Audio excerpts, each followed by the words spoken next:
You're like a circle that floats around me, keeping me safe and sound. And when I fall, you tied a rope to me. You're blessing me every day. I was down with an illusion, like a sparrow with broken wings. But now I shine with your reflection on me. I'm getting back up on my feet. That you showed up. Hello, everyone. Welcome to Inclusion Unscripted, where we're not just building diversity and inclusion, we're living it. I'm Margaret Spence, your host. I am so happy to be back with you today on a Friday at 2 p.m. when we live stream this broadcast. If you're listening to this after the fact, you can join us live every Friday at 2 p.m. We stream to LinkedIn, YouTube, and Facebook simultaneously.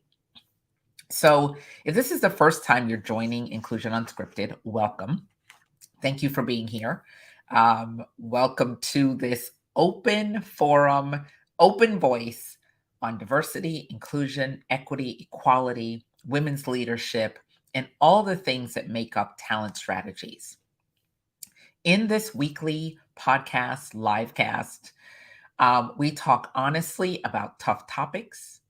I am unfiltered and unscripted. I don't write a script, I write a basic program, and we go through the process of talking about issues. Some of them are in the news, some of them are happening around us, and some are just super important to me and the broader community. So to tell you a little bit about Inclusion Unscripted, it's sponsored by the Inclusion Learning Lab. I founded the Learning Lab about 3 years ago. We are a learning community for diversity and inclusion, and we empower organizations and the folks leading diversity and inclusion internally to find a place where they can be supported, empowered, where they can learn, have community, and be together. Because the most isolated job in most organizations is that of the person leading diversity, inclusion, and equity and equality. What we found is that leaders are isolated. They don't have a circle of support. Their voice is often drowned out, sometimes in the sea of opportunity and possibilities. And we wanted to have a safe space where diversity could foster, where we could empower and support all of you out there doing the work of diversity and inclusion. So if you want to learn more about the Inclusion Learning Lab community, you can visit our website, inclusionlearninglab.com/community, or just go to our main website, inclusionlearninglab.com, and you will be able to go to the community. The other thing that we have is a part of the Inclusion Unscripted podcast and the work that we're doing within the Inclusion Learning Lab. Every third Wednesday, we have an open forum on DE&I. And in those open forums, we do a minor presentation, and then we talk through issues and topics around diversity and inclusion. It's an open forum for DE&I leaders to join, bring your voice to the table, and have a support and a support system that you can use. So having said that, if this is the first time you're joining us, thank you for being here. If you're back and you're listening to this after the fact, today's hot topic is one that is near and dear to my heart. As a woman, I often think that women are unsupported in the roles that we take on. And so over the last 30 days, I guess it's been a little less than 30 days, I've been watching the British Prime Minister and how she has navigated being the third woman leader in the British hierarchy. I looked at how she became the leader. I also looked at what she was doing that we could see from the outside, just from the bird's eye view of what is this woman doing as a leader out there, right? And so I predicted that she was going to fail probably a week in to her prime ministership. because I saw how she operated. And women have a telltale way that we operate when we are newly appointed leaders. When we focused so much on the fight to become the leader that we didn't focus on executing as a leader. So let me say that again. A lot of times for women, we are so much in the fight, the fist back and forth of the fight, that we forget that we have to consider not only the fight to become a leader, but how we are going to lead when we are given the opportunity to lead. So that was an observation, a large observation. So we're going to talk about today. Today's topic is when high-powered women fail, do all women fail? And it's an introspective view. And I'm going to spend some time on this one today. This session is focused on women, but I would like our male allies to listen to this episode of Inclusion Unscripted. Because if you don't hear some of the things that women go through, when you set us up for leadership, we are bound to fail as leaders. So when we think introspectively, are women given winnable roles? If we start to dig deep into our mind, are women given winnable roles? What happens when a woman fails in public, like the Prime Minister of Britain? What happens then? Does the person's public demise make every woman pause? I don't think it does. I think as women, we watch another woman fail and we don't pause to say, wow, how do I support that woman? So does a public demise or public meltdown or flame out, as I want to call it, when that happens and a woman fails, what should other women think about in the process? And if a woman flames out, why does she flame out? What is it that causes women to become leaders and become dysfunctional leaders? And God knows I've worked for enough dysfunctional leaders who are women in my tenure. And as a consultant, I've worked with enough dysfunctional women, especially in HR, that are in the role who can't see their own blind spots and blinders. So the question that I asked at the beginning of this, when I wrote this up and posted it, is, what does a woman's failure say about the fate of other women? If one woman fails, what does that say about the other women? And are women the cause of our own failure? Lord, that's a lot to unpack. But before we start unpacking, I want to tell you all about the t-shirt I'm wearing. I'm wearing this t-shirt. I'm going to hide the banners so you guys can see my t-shirt. The t-shirt says, I have to be successful because I like expensive blank, right? And so I was going through the airport. I was on my way to Baltimore to the NIA conference, and I was going through the airport at the NIA conference, and I was in the Charlotte airport, and I had a 2-hour layover. And so one of the things that I do in the airport when I'm in my 2-hour layover, I go to the Toomey store because I am a Toomey nut. So I go to the Toomey store. I look to see what new Toomey things they have. I try to decide, do I want a new Toomey bag? Everybody has a vice. I got Toomey as my vice. So that's my thing, right? So I go through the airport. I'm going straight to the Toomey store, and it's over by Gate CD. And on my way going there, I see this amazing gift shop. And the gift shop has really great things. And I thought, wow, this is great. And then I noticed that the gift shop had diverse items. And so I went in to the gift shop and I looked around, and by the time I got there and started browsing through the store and picking up things and looking, I was now 10 minutes before my flight left. So I had no more time to really buy anything. So I saw this t-shirt and I thought, how could I support this business? But here's what happened. As I walked in, I saw these amazing African American women, and I asked, is this organization owned by a Black woman? And they said yes. They said, in fact, in the Charlotte airport, she has 4 concessions inside of the Charlotte airport. And for me, supporting this woman, whether I never knew her, I don't know who owns it, I never even went back and did any research, I went and I bought this t-shirt. And I could have bought this t-shirt online because it's available online, but I made a deliberate effort to support this Black woman business. Didn't care what the t-shirt cost, right? I took my card out, I paid for the t-shirt. So I want to encourage all of you, as we're talking about women, it's imperative that when we walk through spaces, that we look for businesses that is being run by women. And if we want to be totally diverse, we look for spaces where Black, Hispanic, Asian women and Native women are running a business. And we attempt to support them as we support women going through our process.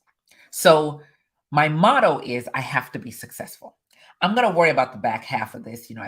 I'm not a big, I need expensive blank, but it's okay. I will take the first half. I have to be successful. And I think this shirt says everything we need to say today. I have to be successful. As a woman, I have to be successful.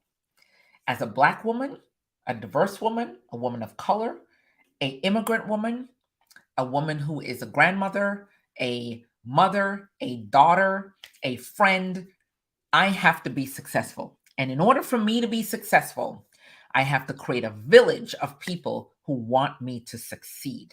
And we're going to talk about that at the very end of this podcast today. So here's the issue. Why do you think women fail in the first place? What is it about us as women that makes us fail? I'm going to start off at the top. The main reason why we fail is we engulf ourselves in the fight to become a leader. But we never actually address our self issues, our inner issues, our introspective issues that stop us from being effective leaders. And this is not about a woman crying. So any of you who think that this is about a woman crying, think again. This is about us being effective, deliberate, on-point leaders who have a level of emotional intelligence about ourselves, women who have done the work on themselves, women who are continuing to work on their blind spots and backhands. See, we can't just be in the fight for the opportunity. Let me say that again. As women, we cannot just be in the fight for the opportunity. We have to fight for the opportunity, but also recognize that when we get the opportunity, we are a placeholder for multiple other people coming behind us. I did an episode, I think it was episode 12 of Inclusion Unscripted, where I talked about the placeholder process and why we are placeholders. So if you want to go back and listen to that, that would be great information on what is a placeholder. So women often fall into 3 categories, and it's a part of the drama triangle. And if you've never heard of the drama triangle, Google it. Women fall into the drama triangle. We are either victims, we are persecutors, or we are rescuers. That's our category. Aspiring women leaders often find themselves in one of these 3 categories. The first one is a victim category. I could argue that the British Prime Minister is a victim of her own making and the making of the standard that she was held to that her predecessor was not held to. That's a point, okay? But as we rise to leadership, we could be whiny, complaining, me against them. We could be the victim. It's me against them. In order for me to be successful, I've got to fight them, right? And so we become a victim of our own circumstances. The next spot that we land in is as a persecutor, where we are a finger-waving micromanager. It's your fault. Everything is your fault. It's never my fault. It's your fault. And oh dear, it's really my fault, but it's going to be your fault. Because at some point in the process, even when I've made a mistake, a critical mistake that affects someone else, I'm going to try to make it their fault. And the next phase that women fall into is what is called the rescuer phase. It's where we try to fix everything. We fix the stuff that's broken. We try to fix the people who are broken. We try to fix the process that's broken. We try to fix everything that is broken. And we take on the role to be the fixer. And we burn ourselves out trying to fix and be everything for everyone. And when we burn ourselves out, we have great intentions to be great, to be good, to be exceptional at what we do. But because we are running around trying to fix every single dysfunction, and we're not focused on our success, the I have to be successful piece, we end up with a dysfunctional junction. And then we fail, and we fail miserably in the process. So leadership for women is a couple different things. It's emotional intelligence. It's how we get feedback. It's how we get honest feedback. But it's also how we are held to the standard. So imagine for a second the poor British Prime Minister, because I'm going to go with poor British Prime Minister, because I feel a level of empathy and pity for her simultaneously. And it's a hard place to be as a woman, where you're empathizing with somebody, but you have so much pity for them at the same time. She set out on what she thought was her mission. She surrounded herself with smart people, but it doesn't look like she listened to them. But the reality is, somebody put a lettuce, listen to this. Someone put a lettuce out 2.5 weeks ago and they said, one of the news outlets did this in London. They put a lettuce out, and in the lettuce they said, which one will fail first? Is it going to be the Prime Minister or the lettuce? Which one will rot first, the lettuce or the Prime Minister? Here's the thing. Her predecessor, Mr. Boris, was in that role. He was doing all kinds of crazy, right, that we could see across the pond in America. But there was no lettuce ever put out that said, let's see which one rots first, him or the lettuce. But suddenly a woman gets put into the role and a lettuce becomes her benchmark. If the lettuce rots first, then maybe she'll survive. But if she rots first, the lettuce will survive. So we have to look at ourselves and say, how do we set women up for success? And how do we empower a woman's success? We can't possibly, we can't possibly set women up based on a lettuce. So this woman was given a world power position as the leader of one of the superpowers in the world. And she had the shortest tenure as a woman. She flamed out, brought down her own economy, and she was judged against the lettuce. And it doesn't seem that anybody in the room said to her at the very beginning, this is how you fail. Not this is how you succeed, but this is how you fail. right? So imagine for a second, and here's the other part. When she started eliminating the people she thought contributed to her failure, she started with the brown people. So that's just telling, because she started eliminating the brown people on her team first, right? So it's also telling when you evaluate this through the lens of a person of color, where the leader is a white woman, right? So there's the lettuce analogy, there's the white woman analogy, there is the woman leader analogy. In America, as we come back across the pond, we had Elizabeth Holmes, our own personal rising star, rose to the star, best thing since sliced bread, and she flamed out, she failed. She's probably mired in litigation now. So we've had our own women flame out. But here's the issue. When a woman flames out, it sets a bad benchmark for other women, because that is all we're judged against. A woman may run for president of the United States, and somewhere in there, somebody's going to compare her to the British Prime Minister. Someone may run as a woman may run for the United States presidency again, right? And we will compare her to the woman that failed across the pond. And we will judge her based on that lens. So here's our lesson today. In order for us to understand our own trajectory, we have to move through a couple steps. As women, we have to recognize when we are in the struggle of our role.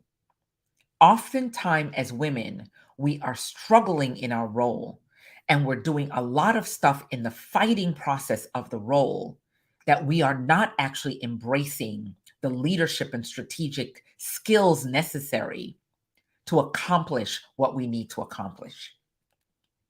When you are in the struggle, you feel frustrated. You find it hard to get a return on what you're investing. You're fighting so hard to stay that you are not developing your own skill level. You're not building your own skill set. You're not moving yourself forward when you are in the struggle.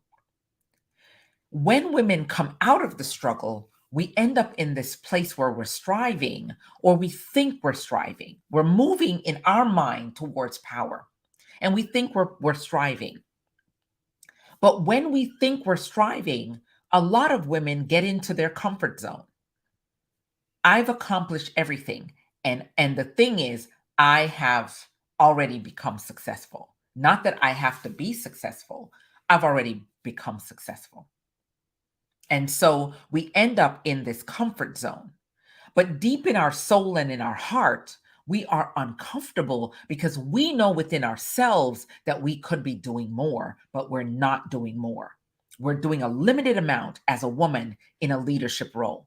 And this is especially true for women of color, where we fought so hard to be recognized, to be seen, to be acknowledged, to get some form of recognition from our organization, that we end up getting the recognition and then we plateau and we go into, okay, I don't think I can fight anymore for the next level. I'm just going to sit here and I'm just going to strive. I'm not going to thrive.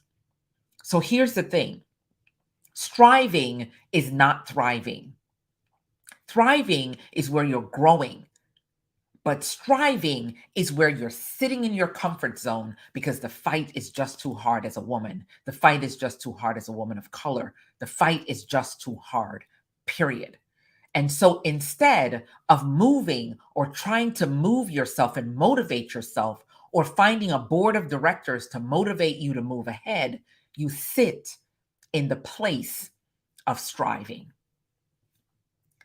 But then one afternoon, you get up and you decide, I need to be successful. I have to be successful. You get up and that comes to you. And you realize, wait a minute, I can move again. I can take that next move. You're satisfied with the impact. And when you make that next move, you go, I'm satisfied with where I am. I don't want to break the rules anymore. I'm just going to be the comfortable woman in this comfortable seat, and I'm not going to buck the system. I'm not going to say anything that might get me fired, might get me blacklisted or brown listed or purple listed in the organization. I'm just going to sit in my space. And when I sit in my space, I can go out to my family and friends and say, I bought nice clothes. I have a nice car. I got a great house. I got some beautiful kids. I got a wonderful husband or spouse, a significant other. I'm perfectly okay. I've got traditional success. But as women, if we want to be fully whole within ourselves, we have to address what it is that we want. And we have to ask ourselves a critical question. What do I want? And why don't I have it now? That's the question. I wrote an entire book around this very topic. It's here. Shameless plug. Leadership Self-Transformation. 52 career-defining questions every high-achieving woman must answer. You can pick the book up on Amazon. This book asks the questions, 52 of them, very clear on what women need to do to be successful. And I'm sort of teaching that today. But when we realize that we could be greater, we could become a CEO, C-level executive, we move now to what is called exponential success, where we take on greater challenges. We work in our zone of genius, right? And that's a whole nother thing. A lot of women don't work in their zone of genius. We work in our zone of comfort. There is a difference between the zone of genius and the zone of comfort. We have to work in our zone of genius, right? But here's what I know. In order for us to be successful women leaders, whether we are diverse or not, in order for us to be exceptional leaders, we have to 10x our growth. We have to exponentially grow. We have to understand that year over year, our personal development and growth is the most essential thing that we must do. Here's a newsflash for all of you. Your job is not to do the job that you do every day. Oh, yeah. Your job, your personal job, is to do the inner work on yourself, and your personal job, your role, not the role that you're doing, but your role as a human being, your role in humanity, your role as a woman, your role as a leader, your role that you stand in every day as a person, your role is to find your power. Figure out your purpose and 10x and become a champion. Not find a champion, but become a champion as a woman. A champion for yourself. A champion for your own personal success. So on the flip side of this conversation, when we give women opportunity to rise, what does an organization need to do to support that woman when she's risen? At every level of a woman's promotion, what is it that the organization needs to do for women? See, the question today was, are women given winnable roles? I would argue that we are not given winnable roles. We are given the role that is the cul-de-sac role. We're given the role that is the cleanup role. We're given the role of nobody else wants this role. We'll put a woman in there and we'll see whether she succeeds. But we are not given the role that is the prime prize role on our first jump out of the gate. We're given the role where we get to be tested. And as women, we have to recognize that. But organizations, here's the thing, because this week, the Lean In report came out about the state of women in the workforce in corporate America and globally. And the report read like the other ones that came in the 5 or 6 or 7 before it. Women is making no progress. Women aren't moving ahead. Women still need support. Women still need this. Women still need that. So the Lean In report that's done by Lean In and McKinsey, it came out, and I could have closed my eyes and read it the same as the year before or the year before or the year before that. So what is an organization doing to really support women? We aren't even talking about Black women, Hispanic women, Asian women, Native women, our LGBTQ community.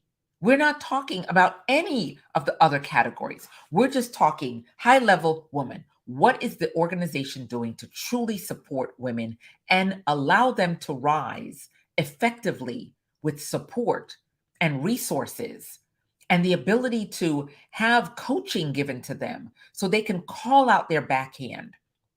Give them opportunity where people are willing to have honest discussions that are not the discussion around, Margaret, you know, you need to wear a better suit than the one you're wearing today. This is it. Organizations are not effectively supporting women. We are not effectively supporting women of color. So what the hell are we doing? If we are not supporting women and we are not supporting people of color, what the hell are we doing? What is the point of you guys writing policies and procedures about women's leadership development if nothing changes year over year? If you still look at your data at the end of a year and it looks the same as it did last year, or you get to say we had a 1% success rate. Well, you know what? As women, if we aren't tired of the 1% success rate, then they surely aren't tired of giving us a 1% success rate. Right? It's going to be up to us as women to demand the support we need. Because here's what I know. The men who are dismal failures are given the support to stand in the roles that they've been given. But when a woman rises into the role, she's judged differently. The expectations for that woman is different. So if you are running a leadership development program, talent development for women, if you are building succession pipelines, if you are building DE&I programs, what the hell are you doing if you aren't supporting women? Answer that question. Because I can't see the purpose that you serve if you're not supporting women. Let's not even talk about all of our subcategories of women. Just a high level. If you cannot effectively support women, then what is the point? Maybe as women, we need to all walk out the door for a month and leave these guys who don't think they need us to run the show and see how that works. Because the reality is they can't run it without us. They can't run it without us. But year over year, nothing changes for us as women. Nothing changes for us.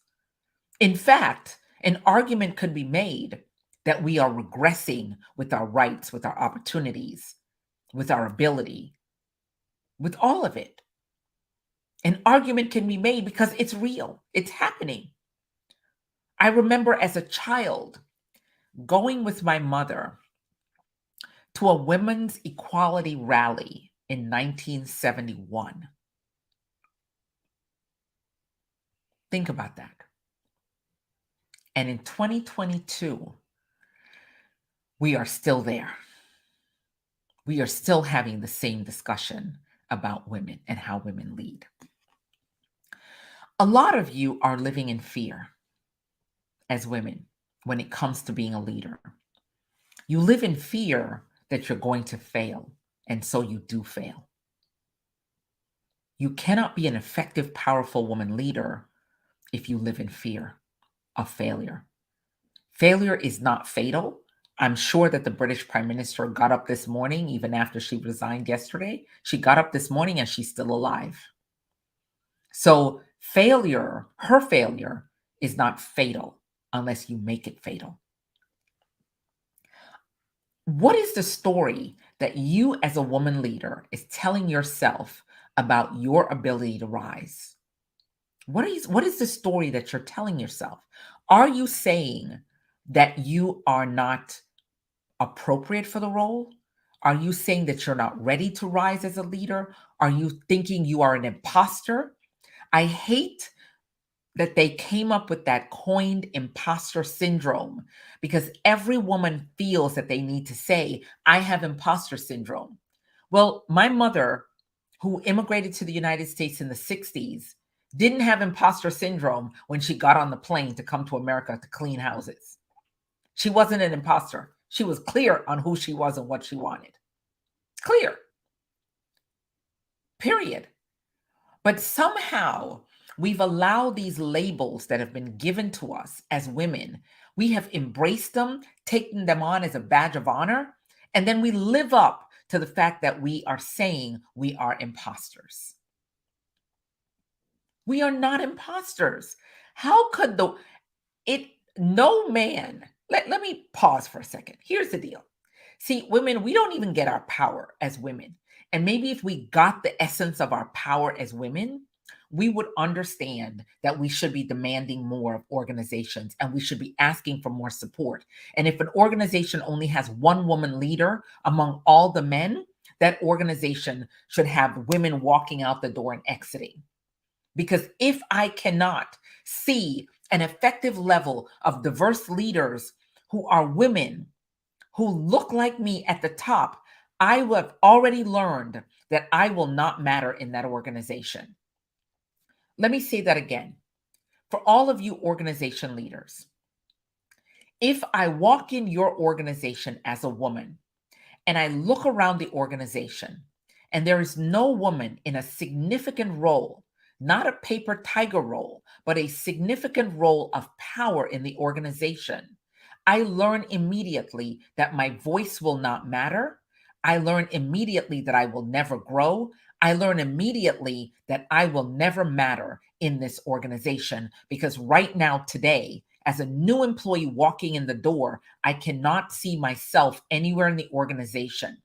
And so here's the benchmark for women, and here's the benchmark for women of color. If you walk in the organization and there are no Black people, no women, no person of color in the top echelons of the organization, and none of these people that look like you coming behind you, then that is not an organization that you should invest years in. Period. It's not an organization you should invest years in. Because if the organization cannot value the frontline employees to move them up, and the frontline employees to say, our diverse people are sitting here and there's no one at the top that looks like me, that I can emulate, that I could say, there's a vice president. Yeah, there she is. I see her. She looks great. I could be her. Right?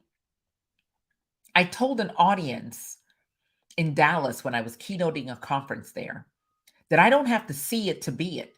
But what I do have to see is that you're making an attempt to show me that a person that looks like me matters in the leadership hierarchy of your organization. That's what I want to see. I want to know that I matter in the organization and that you're going to make a space for me if I give you my blood, sweat, and tears 40 hours a week or more, that you're going to make a space for me above. As women, here's what I want to say to you. You've earned the right to grow. You've earned the right to be a leader. You've earned the right to get support when you are given a leadership role. You've earned the right to stand in the roles that you've been given because you are contributing to the organization. You've earned the right to ask for what you need to be successful. Do not take on a role where you know you are going to fail because you're not competent enough to do the role and pretend that you don't need help. Trust that they gave you the role. Trust that you're in the role. Trust all of that as a woman. As a woman, trust that you are in a role. You've been given the role.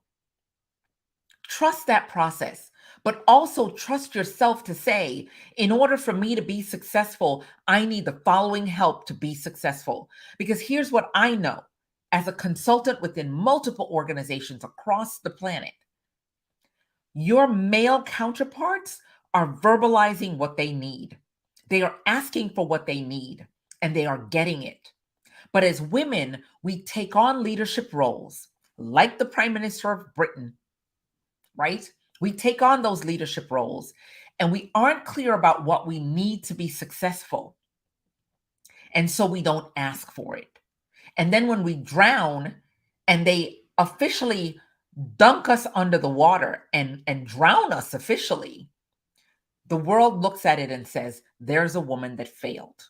We will never give another woman the opportunity because there's a woman that failed.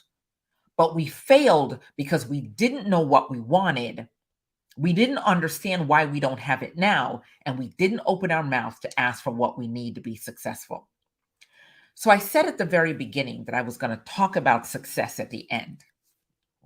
And my t-shirt, my wonderful t-shirt that I bought from the store in the Charlotte airport. Here's the thing for all of you women. And this episode is squarely for us. There's two types of success. And there are two types of people when it comes to success. And let me give the two types of people to you. And it's imperative that we as women figure this out. There are people who want you to be successful, and there are people who are holding space for your success. And I'm going to put a pause here. I'm going to say that again. There are two types of people in your mentorship, in your growth, in your championship, in your sponsorship roles. There are two types of people. There are people who want you to be successful. And there are people who are holding space for your success. Let me tell you the difference between the two, and there's a big difference. The people who want you to be successful want you to be successful on their terms, not yours. They've identified where you should go. They've picked out a job that they think you would be good in. They're giving you direction to take on a path. They're not interested in asking you what you want. They're not interested in what dream or what future you had for yourself. They're not interested in any of your thoughts personally. All they want is for you to be successful so they can be successful. And they want to have a narrative around your success that goes something like this. There's Margaret, our woman, whether she's Black or brown, Asian, Native. There's our woman. And I made her successful. That is the conversation that they want to have around your success. That's the conversation. So the challenge for you is to figure out who those people are that only want you to be successful so they can be successful. They are not interested in whether you fail in the role. They're not interested in whether you succeed in the role. They just want to have the story and the narrative of, I made Margaret successful. And oftentimes, as people of color, we live in that space because we will get leadership roles and we will decide that we're going to pick out the person that we want to be successful. We're never interested in talking to that person. We don't care about their dreams. We don't care about their aspiration. We don't care about what they wanted when they got out of bed in the morning. We just call them into our office and we say, Margaret, I got a role for you. And that's the role I think you should apply for. And I'm going to put your name in for it. And I'm going to march you to that role. And like sheep, women, we are so afraid to say no to that opportunity because if we say no to that opportunity, we feel that we will never get another opportunity from that person. And for those of you who want people to be successful, who are the want to be successful people, who want to tell the story about our success, whether it's my success as a woman of color or whether it's my success as a woman. You want to tell the story about how you made me. You're not interested in what's going on inside of me. You're not interested in whether I'm melting down. You're not interested in my growth. You're not interested in my spirituality. You're not interested in my own personal angst. All you want is to tell that story. I want you guys to look in the mirror because you all do it. You all say to people, here's a role I think you should take. It fits you. But we forget that the person we're talking to had a dream, had an aspiration, had a trajectory, had a thought in their mind. HR people, you are the most guilty of doing this because you run around out there building these confounded ladders for people, these career ladders that says if you join rung 1, you join rung 2, you join rung 3, you join rung 4. You know what? Take your ladders and shove it. We don't need a ladder. What you need to do is ask me what I want. You need to ask me where I want to go. You need to ask me what my dream is for myself. You need to ask me what my aspiration is. You need to ask me what my ambition is. You need to hear me as I language my dreams. My dream doesn't need to fit into your ladder. And people of color and women, we need to stop pushing our dreams into the toilet bowl and taking the ladder of opportunity because we're so afraid to ask for what we want. See, I told you guys I was going to spend some time on this one today. So let me talk about people who hold space for your success. As I said, there's two types of people.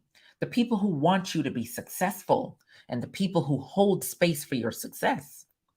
The people who are holding space for your success, the first thing they say to you when you say, I think I want, they ask you, what do you really want, Margaret? They say to you, 5 years from now, what do you want to write on your business card?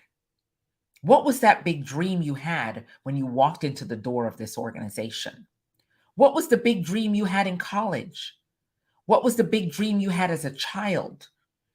What did you forget 10 years ago because you conformed to the norm? Can I help you go back there and pick it back up so that you can live your full self? That's how people hold space for your success. They unpack the dreams that you left behind. They unpack the dreams that you even forgot about. I've said to people oftentimes, what was a dream you had as a child?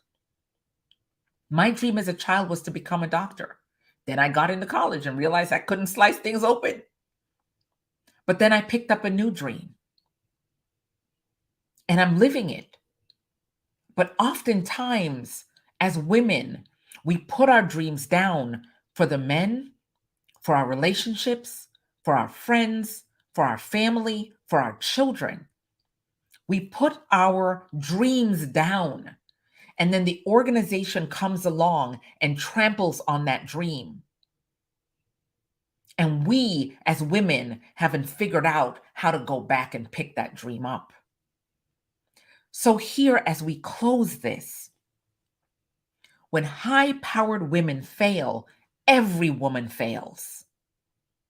It's imperative that we learn how to put our arms around each other as women, not as Black women, as white women, as Hispanic women, as Asian women, as Native women, as women. Period. We have to understand what we want, but we have to be willing to ask for what we need to be successful. My shirt says I have to be successful because I like expensive shit. There you go. That's what it says, right? But in order for us to be successful, in order for us to not flame out like the British Prime Minister did, we have to know our backhand. We have to know our failings. We have to know when we are dysfunctional as women. And we have to seek out coaching. We have to invest in ourselves to grow. And what I find, especially for women of color, is we don't want to pay for our success. You know, I listened to Tony Robbins, and he says, I made myself, but I hired the best coaches. I hired the best people. I hired the best folks. Here's the deal. If you want to be a great football star, you hire the best coaches and they coach you. You will spend thousands of dollars on your children to get them football coaches, soccer coaches, basketball coaches, piano coaches, track coaches, all the things. But we will spend zero on coaches to allow us to deal with our past because it becomes our present reality. See, we have to learn to invest in ourselves. Nobody's going to invest in us if we don't invest in ourselves. And this program's gone a little bit longer than I normally do, but I think it's important that we talk about this at length. Women, we can be successful, but we must learn how to ask for what we want to be successful. What do you need as a woman at every level of your career to be successful? The question your organization should be asking is, what does Margaret, Joan, Joanne, anybody else, what do you need to be successful here? That's the question that your organization needs to be asking. And you need to say, this is what I need to be successful here. And if you promote me into this leadership role, if you give me this responsibility, here's a set of training that I would like to have as a leader. Because oftentimes they slap the most dysfunctional people in the head and make them a leader. And they are dysfunctional with their teams. So I want to close by saying simply this. We can rise or fall as women. It's up to us. But we have to learn how to advocate for our own success. And I thank you, Trina, for being here today. And I thank you. We are always creating a safe space to have these hard discussions. Thank you for the wow, this really rung true. If you are being coached or mentored by people who don't ask you what you want, walk away. Walk away because they don't have your best interests at heart. So thank you guys for joining me. I'm here every Friday at 2 p.m. Eastern. As long as I am not traveling, I do these shows live. Check out the Inclusion Learning Lab community and join the community. We are open. We are ready for members in the community. We're so excited you're here. Join us for Third Wednesday. The dates are on our website on the events page. We have an open forum every third Wednesday around DE&I, women's leadership, and all the other topics in the industry. This is Inclusion Unscripted. I'm Margaret Spence. Thank you for joining us today. I appreciate all of you that came today to join. And The Real McCoy, thank you. Great show. Thank you for that. I appreciate you. So I'll see you guys again next week. Have a great week ahead and weekend. You're like a circle that floats around me, keeping me safe and sound. And when I fall, you tied a rope to me. You're blessing me every day. I was down with an illusion, like a sparrow with broken wings. But now I shine with your reflection on me. I'm getting back up on my feet. That you showed up. Thank you guys, Peta, Trina, thank you all for joining today. McCoy, thank you. And I appreciate all of you for joining us live. See you next week. Take care. Bye.